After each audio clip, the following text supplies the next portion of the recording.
Hello student, welcome back to Development Economics 1, and this week we will talk about contemporary models of development and underdevelopment.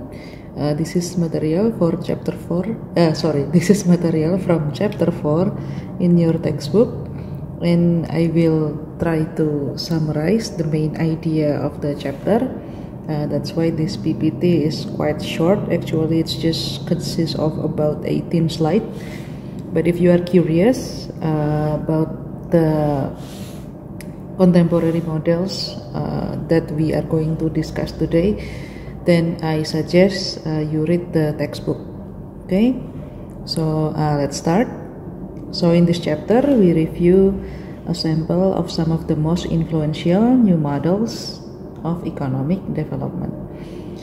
I remember in chapter 2, if I'm not mistaken, we have talked about the traditional theory in economics development. Now we will talk about the new models or the contemporary models. Contemporary models of economic development. In some ways, these models show that development is harder to achieve, that it faces more barriers than had previously been recognized. So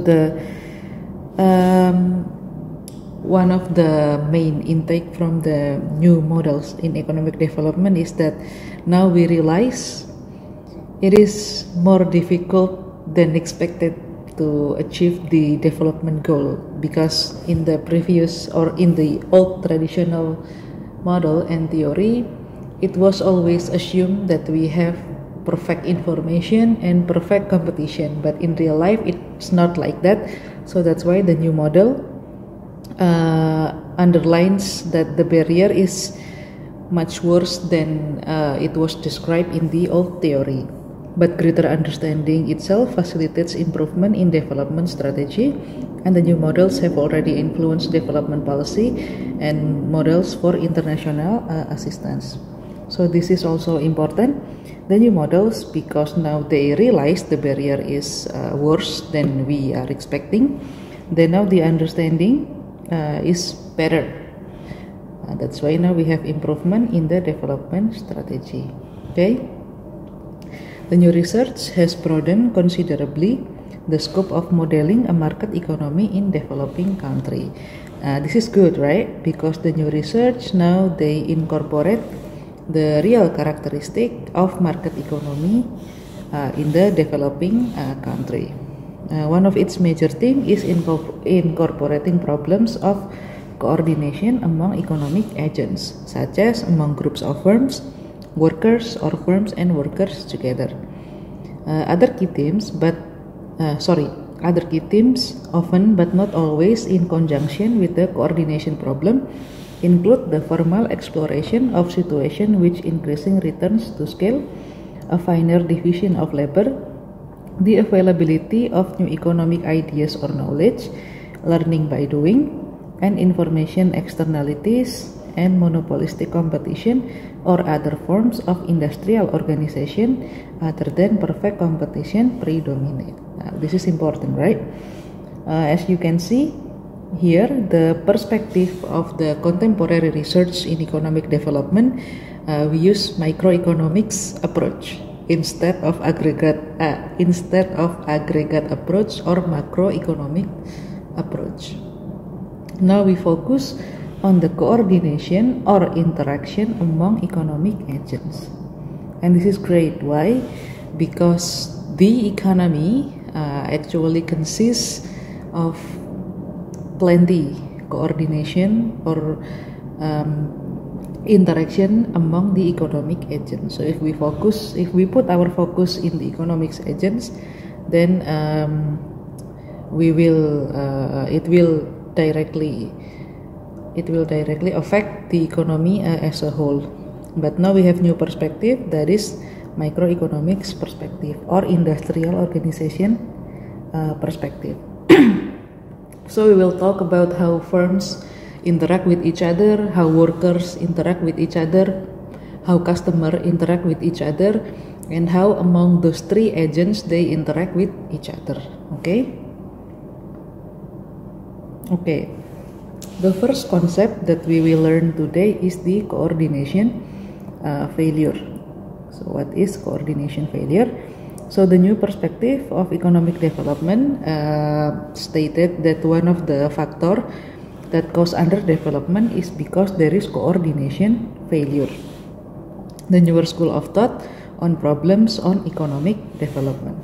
So the new school of thought think the coordination problem failure is one of the main problem that hinders the development or the growth of an economy. Okay, what is coordination failure? Coordination failure occurs when an agent's inability to coordinate their action leads to an outcome that makes all agents worse off. So this is the inability of one agent to coordinate their action, and it leads to an outcome that makes all agents worse off. So for example, before I give you an example, let's continue. This can occur when actions are complementary. What does it mean by complementary? Complementary means that when one agent do that, or one agent done that, then other agents will follow. That's what we mean by complementary. Actions taken by one agent reinforce incentive for others to take similar action. This is the main characteristic. One agent's action give incentive for other agents to follow the same action. An example of coordination failure is, for example, if there is a lot of firms, and firm 1, the first firm, let's call it firm 1.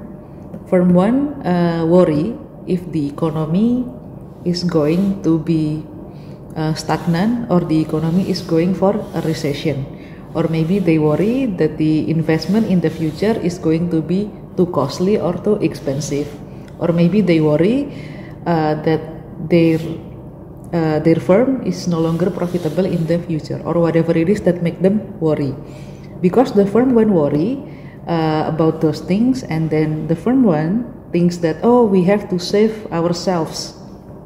And then what they do is they're going to lay off most of their workers. And other firms, seeing what firm 1 did, they lay off their workers. Let me write this down here. Firm 1, lay off workers,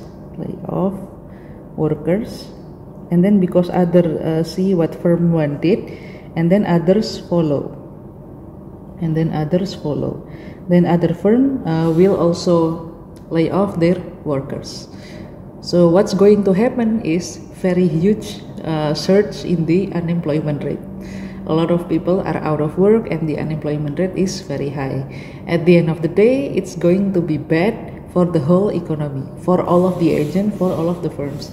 This is an example of coordination failures. So action taken by one agent reinforce incentive for others to take similar action.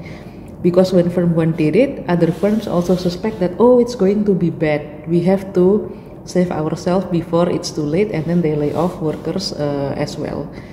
And then, you know what happened? It's going to hit the economy.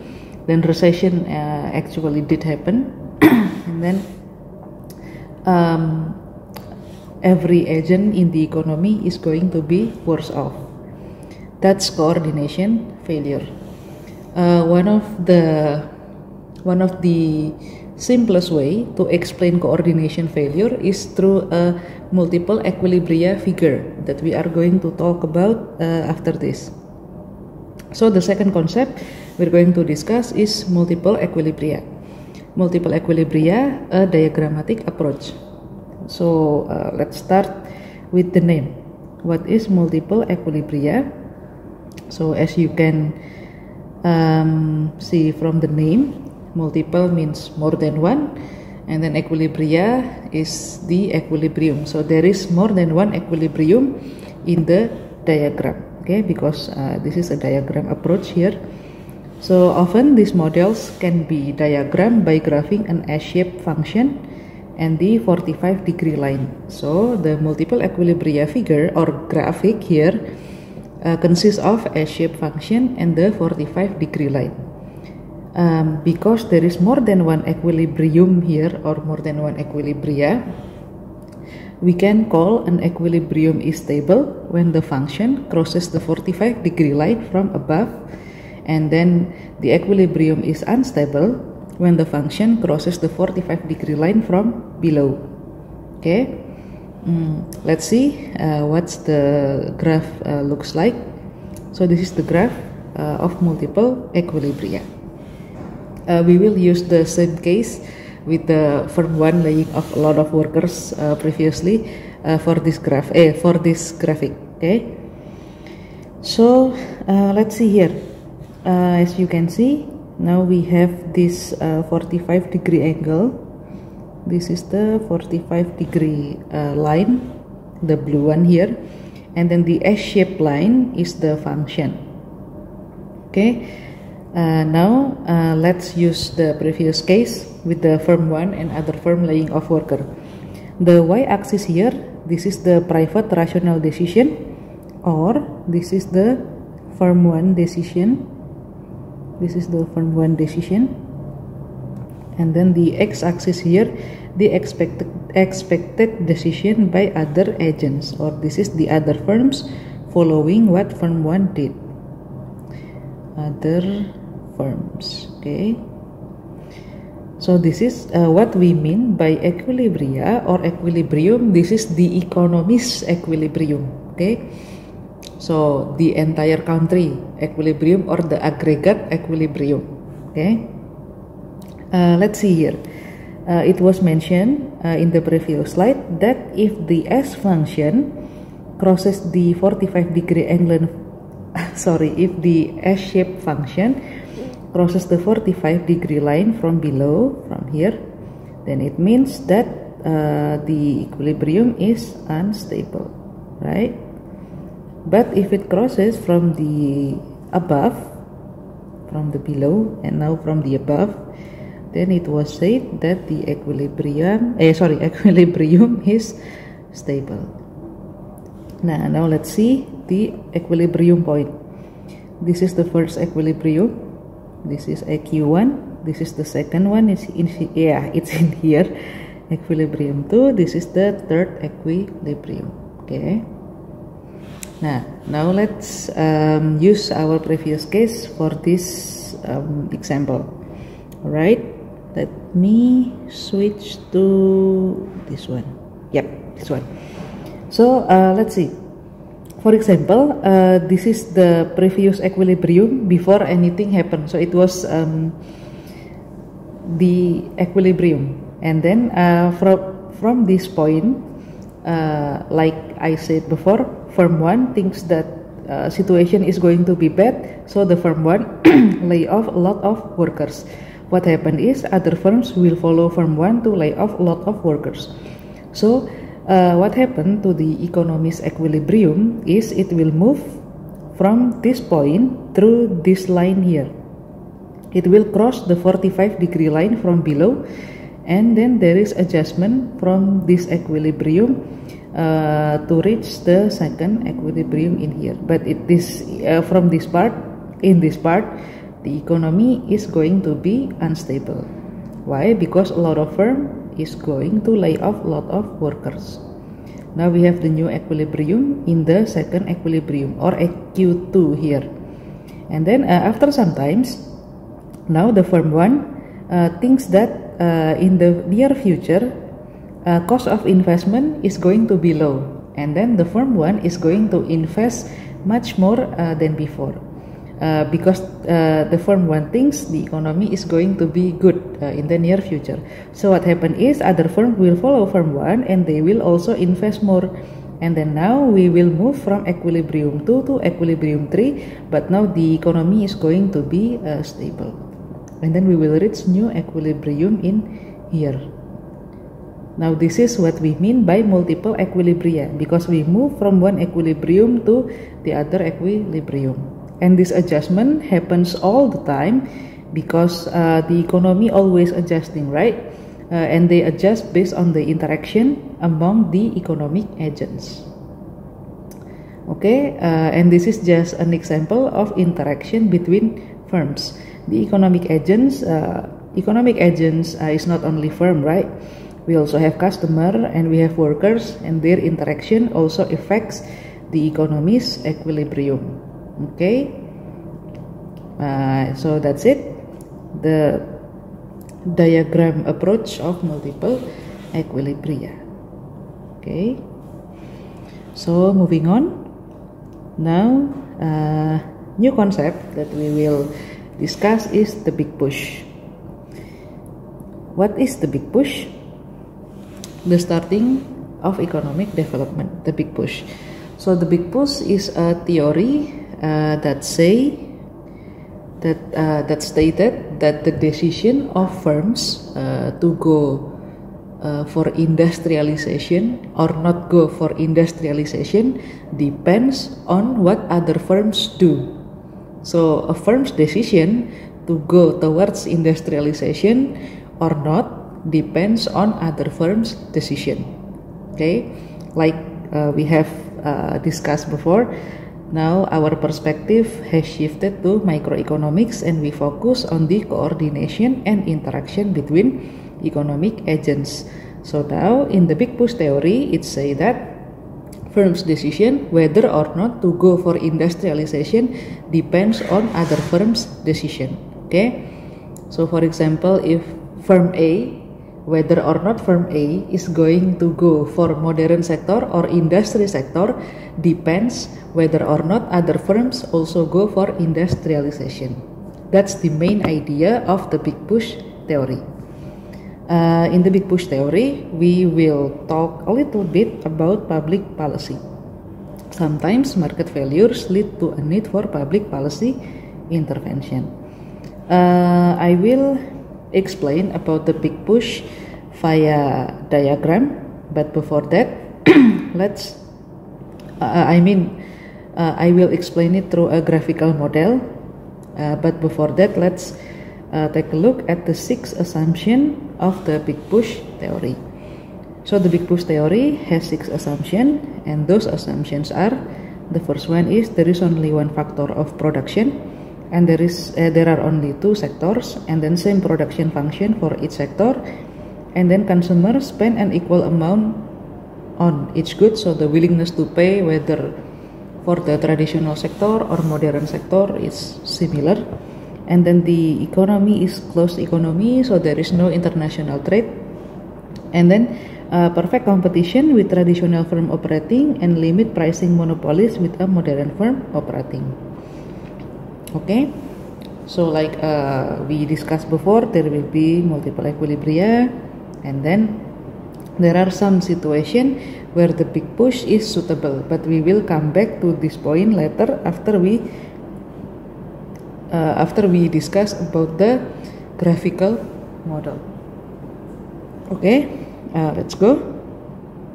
So I will try to explain the big push theory through this graphic. Alright, so let's see here that the y-axis here is the quantity demanded, so this is the demand, and meanwhile the x-axis is number of labor. Now we have 2 sectors in the economy. The blue line here, this is the traditional sector of production, meanwhile the red one here, the red line here is the modern sector of production. Okay, now let's see that for the traditional sector to enter the market, they will have no barrier at all. So there is no barrier at all. Even if their production is 0, they still can enter the market. Meanwhile, for the modern sector, they have fixed cost F here that they need to spend in order to enter the market. Now let's see. So these 2 sectors are operating. Now let's see if the demand if the quantity demanded for the products is at Q1, it means that the modern sector is going to produce at point A here.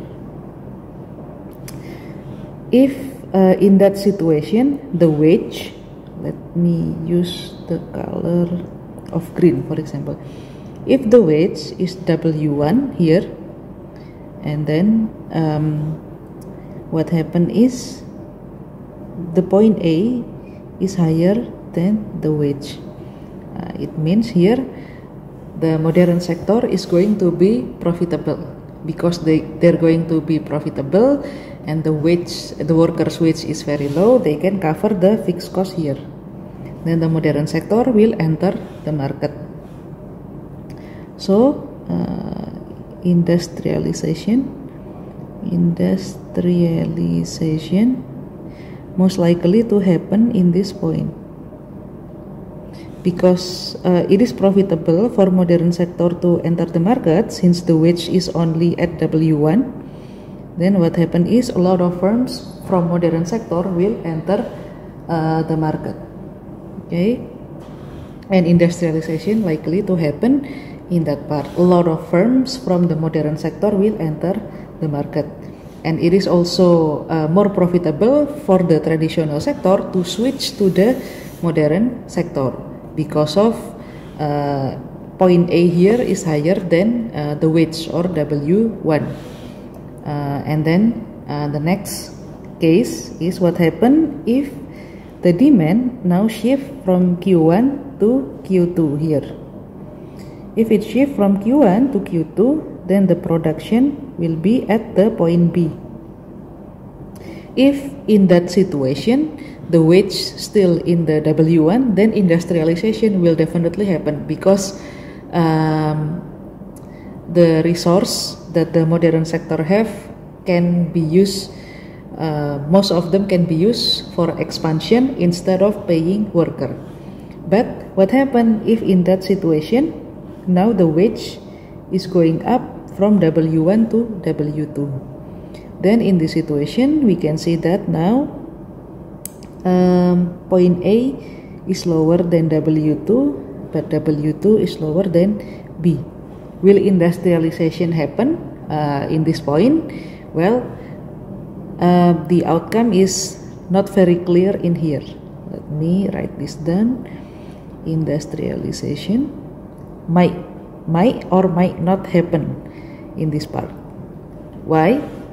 Because when the wage is W2, then the decision for a modern firm whether or not they are going to enter the market depends on whether or not other modern firms is going to enter the market or not. So for example, I have a firm, Amanda Wijayanti's firm, for example. Will firm Amanda as a modern firm enter the market if the wage is W2? Well, it depends. It depends whether other firms like me enter the market or not. If they do not enter, then I will not enter. If other firms enter, then Amanda Wijayanti is going to enter. Then in that situation, industrialization will happen.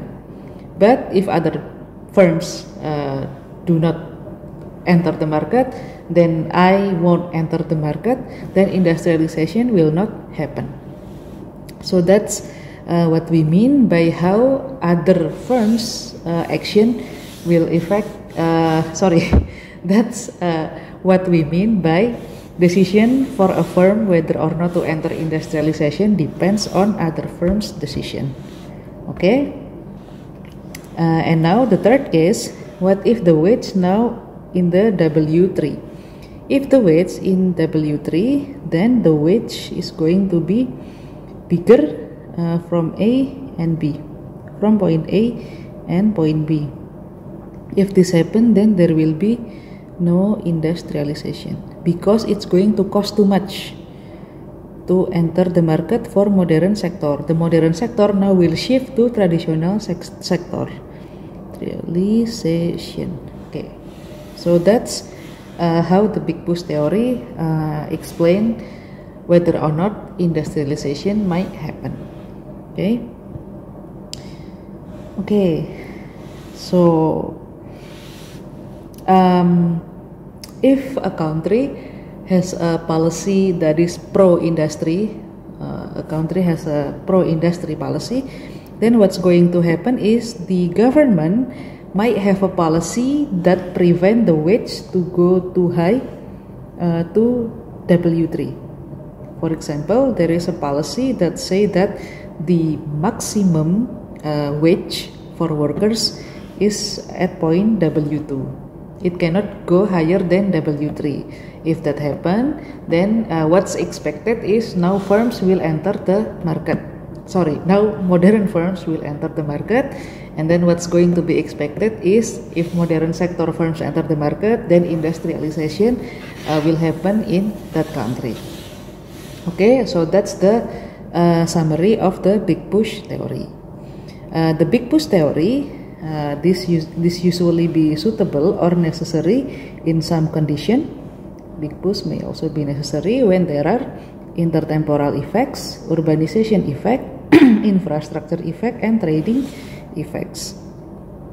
So if a country has very high rate of urbanization and they have recently built infrastructure, like for example railway, or maybe airport, or maybe seaport, or maybe highway, or maybe they have recently new technology, then this big push approach is going to be very suitable.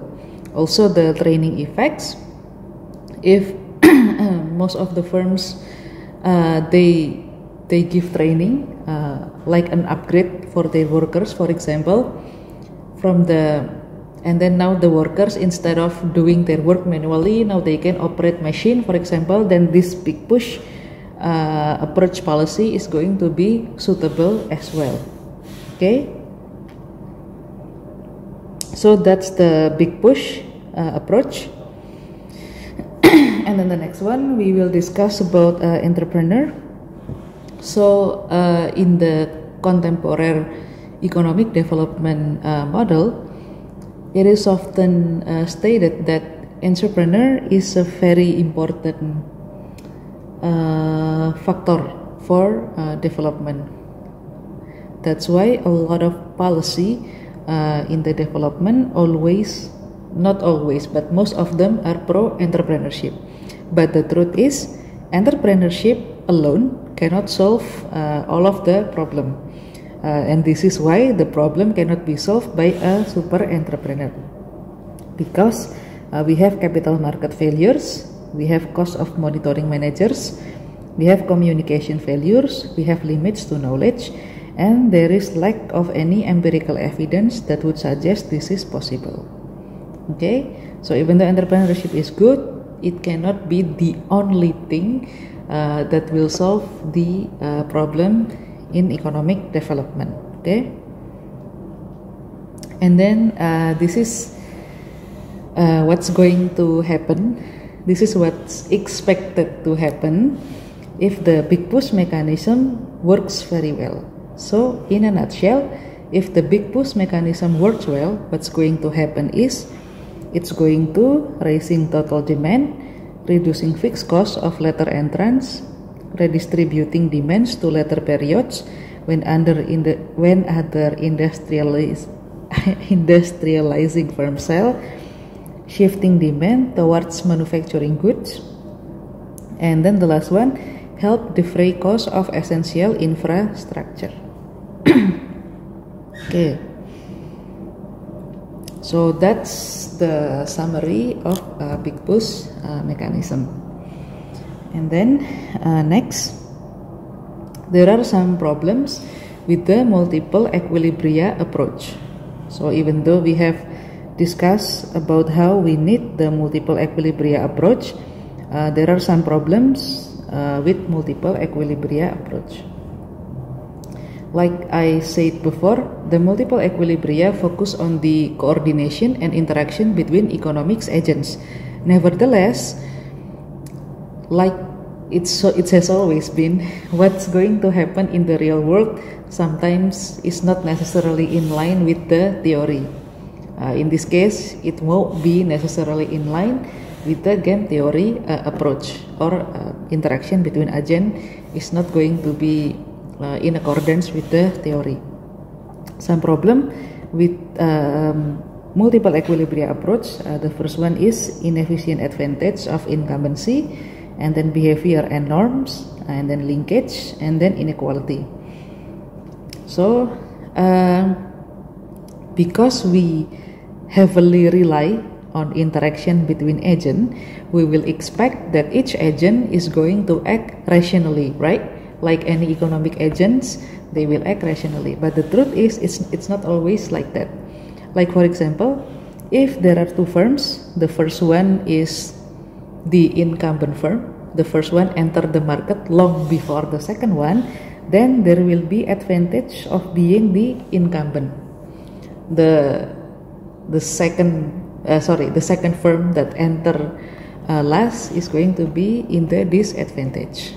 Okay, so that's why the interaction between them is not going to be as smooth as the theory suggests. And then the second one, there is behavior and norms issue. So this usually happen if one agent has more power than the other. For example, there are two firms, like I give you an example before, and then one firm has more power than the other firms. Then what's going to happen is the firm that has less power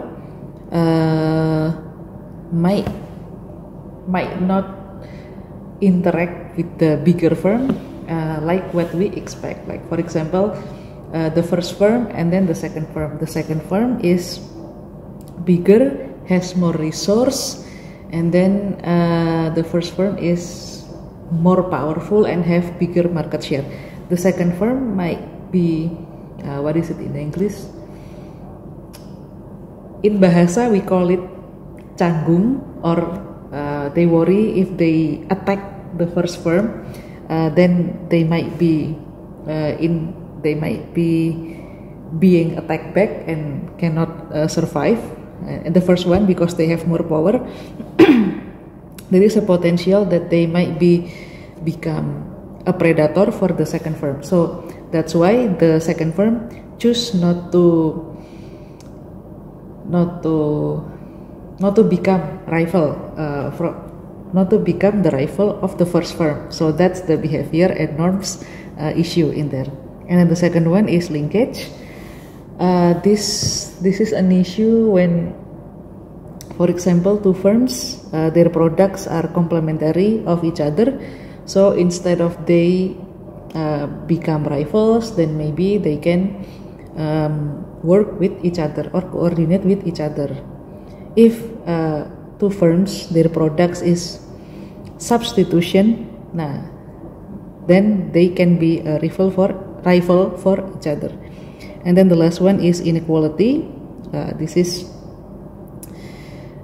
I think this needs no more explanation, because of course the situation of every agent is different and unequal for each other. So that's why their interaction dynamic might also not be in line with what theory suggests. Okay.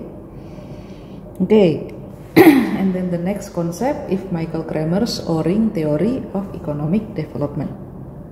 This one is interesting. So Kramer has a theory called O-ring theory. The main idea is production is modeled with strong complementaries among inputs and positive assortive matching in production. So Kramer stated that in the production system or production function, every task, regardless how big or small, is important. So if in one of the tasks, even though it's a small task, doesn't work well, then the outcome of the production is not going to be good as well. So that's why every task in the production is important and they are complementaries. Everything is not more important than another, because everything is important and complementaries. The implication of strong complementarities for economic development and the distribution of income across countries. Because Kramer thinks that every inputs, every task in the production is important in the context of economic development, then every aspect is also important. If one aspect is left behind, then the outcome of the development is not going to be very good. Like for example, if in the development, a country only focus in the growth of the GDP and they forget the task for better income distribution, then the outcome of the economy is not going to be very good. Okay, and then this is the last one. The last concept that we will discuss is from Hausman and Rodrik. It's the economic development as self-discovery. So Hausman and Rodrik say that. Wait a minute. So in his blog, Rodrik. Actually, this is not his blog. This is his official website. In his website, Danny Rodrik said that Ricardo Hausman and I wrote a paper several years ago called Economic Development as Self-Discovery, where the idea was that entrepreneurship in developing country consists of discovering the underlying cost structure, what can and cannot be produced profitably. Okay, so this is the main problem that Hausman and Rodrik underline is information. They said that first point that they said is entrepreneurship is important for developing countries, and then the second important point is that in the production we have to dig deeper in the underlying cost structure so that we can understand what's going to be produced profitably or what product we can specialize. Rodrik said that not enough to say developing countries should produce labor-intensive products because there are thousands of them. So the old theory said that in developing countries it is more profitable to produce labor-intensive products. Why? Because the labor is abundant and cheap in the developing countries. But Rodrik disagree with this and say that there is more to it, not just because the labor is cheap and then we have to produce labor-intensive product. According to Rodrik and Hausman, industrial policy may help to identify through direct and direct domestic costs of potential product to specialize. So they point out that what's important is to specialize. If a developing country can specialize on producing things that they are good at and can be profitable, then it's going to be great for their economy. They say it is important for encouraging exploration in the first stage and then encouraging movement out of inefficient sectors and into more efficient sectors in the second stage. There are some examples of Hausman and Rodrik's theory here. Even though what Hausman and Rodrik explain sounds simple, but actually they are not very simple, because the truth is there is uncertainty about products that can be produced efficiently. The evidence is India's success in information technology was unexpected. Meanwhile, Bangladesh's efficiency in hats and Pakistan's in bedsheets is not clear. And then the second one is to be able to produce profitably, then the output of the production need for local adaptation. The evidence is shipbuilding in South Korea. And then the last one is imitation can be rapid. For example, the spread of cut flower exporting in Colombia. Okay. And then the last one, the Hausman-Rodrik Velasco Growth Diagnostic Framework. So this is actually a framework that we can use to identify the problem of an economist's production and how to solve them. Focus on a country's most binding constraint on economic growth, and then no one size fits all in development policy, and it requires careful research to determine the most likely binding constraint. This is an example of a framework that Hausman, Rodrik, and Velasco created. So, for example, the problem is low level of private investment and entrepreneurship. Let's see what's the possible cause of this problem. And then, it seems like the possible cause are high cost of finance and low return to economic activity. And then what's the cause of these two factors? It seems like high cost of finance because there is bad local finance and bad international finance. And then why the economic return is low? Maybe because there is low appropriability and then low social returns. Why there is low appropriability? Because there is market failures and government failures. Why low social returns? Because of bad infrastructure and poor geography. And why is the local finance is bad? Because of the poor intermediation and low domestic saving. Why the market fails? Because of the coordination failure and information asymmetric information.